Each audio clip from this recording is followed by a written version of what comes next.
Minungkay naman ng mga magulang at estudyante ang academic freeze dahil na rin sa mga pagbaha. Kaugnay niyan, baka kapanayam natin si Undersecretary Diosdado San Antonio ng Department of Education. Magandang umaga, Rise and Shine, Yusek. Good morning po sa inyo. Good morning po sa ating mga taga-subaybay. Opo, ano po ang inyong pong tugon dito sa panawagan ng ilang mga teachers, ilang mga estudyante na tinatawag nilang break muna, academic freeze, Yusek, dahil sa bagyo? Ang ano po naman yan, pinapayagan naman po yan sa existing guidelines natin. May Opo. automatic suspension sa mga lugar na nasasalanta ng mga bagyo o kung Opo. ano pa namang mga kalamidad. So, inaalaw po yan. So, hindi ko po maino kung bakit kailangan pang manawagan na nangyari na po. Sa Bicol, suspended po ang classes sa mga lugar na hindi pa talaga pwedeng ibalik yung pagbibigay ng mga gagamitin ng bata, lalong-lalo na po yung mga nasa online. At ganyan din po yung mga ibang lugar na sinalanta. Si Secretary Liling din po, bago pa sila nanawagan ng academic break na yan, ay nag-issue na rin po ng authority sa mga regional directors na sila mismo sa tulong na kanilang mga superintendents ay magdesisyon kung magkakaroon ng class of suspension or suspension ng pagpapatuto sa ating mga bata. At dagdag ko lang po, bago rin po nagkaroon ng mga bagyo, sang-ayon din sa aming mga pagmumonitor, Opo. naatasan din po ako ni Secretary Liling na actually lumaglabas ng memorandum galing sa aking tanggapan ng academic ease. Yung pong ease naman ay sagot namin sa mga feedback dati na medyo mabigat yung mga pinapagawa namin sa mga mag-aaral sa public schools.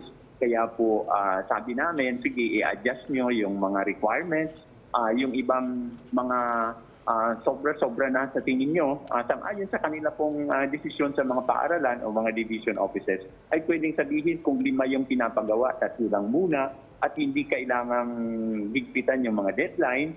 At yun naman po mabibilis ay sila yung gagawa ng mga karagdagang na ilagay.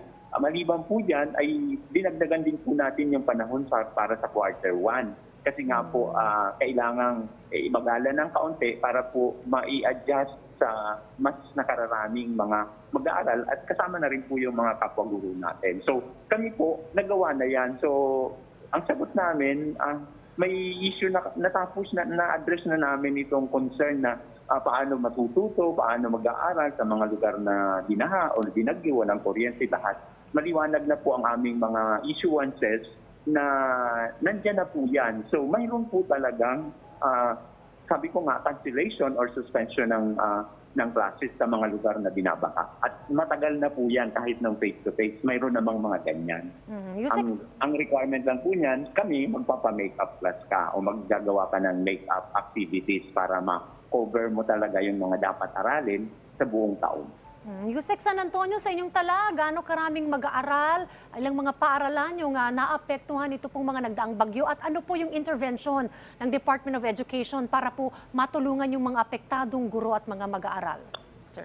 Sorry po, hindi po ako nakapag-memorize ng mga numbers. Nabasa ko po yung ulat, mga libo-libo pong mag-aaral at mga paaralan. Mayroon po tayong mga paaralang evacuation centers din. At isa rin pong tinutugunan natin yung mga nabaha na mga learning resources na ang sinabi po natin ay may mga buffer po yung ibang mga division offices ay gamitin nila yon or yung pong siyempre yung nagtuloy-tuloy ng pagkakatuto, yung modules na nabalik na pwede pong ipagamit dito sa mga bata ng mga paaralan na nasalanta nga po ng baha ang kanilang mga ginagamit na self-learning module. Opo. Inyo na lang pong mensahe, Yusek, sa ating mga guro, estudyante, lalo na mga magulang. May mga natatanggap ba kayong mga balita din na yung mga magulang pa rin ang sumasagot ng kanilang module sa mga bata? Lahat naman po ng feedback na gagather po natin. So ang pakiusap po natin dahil nga po doble-doble ang hamon ngayon, mapanghamon na si COVID-19, dinagdagan ng sunod-sunod na bagyo ay. Pero po ako'y naniniwala na ang tayo mga Pilipino ay hindi pagugupo sa mga hamok na tulad niyan.